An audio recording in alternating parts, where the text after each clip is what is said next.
آخرای سال است، امسالم گذشت. خیلی ها تاختن، خیلی ها باختن، خیلی ها سوختند، خیلی ها ساختند، خیلی ها نفس کشیدند و خیلی ها از نفس افتادند. خیلی ها آمدند و خیلی ها رفتند.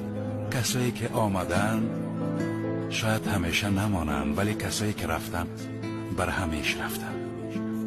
زندگی بسیار سخت است، اما گاهی به سختیش میارزد.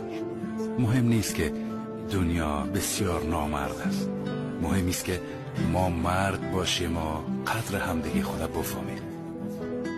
اجازه ندیم دور بمانیم. شاه پرک به خرس گفت دوست دارم.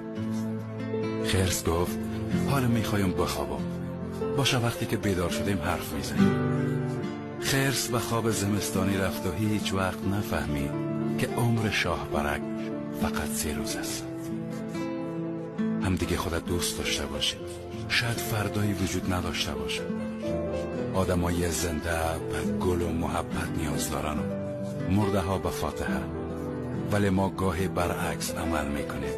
به مرده ها سر میزنیم و گل میبریم، ولی راحت فاتحه زنده ها را میخوانیم. گاهی فرصت با هم بودن کمتر از عمر شکوفه هاست. بیاین ساده ترین چیزها را از هم دریغ نکنیم. محبت. سال خوبی داشته باشین عزیزانم.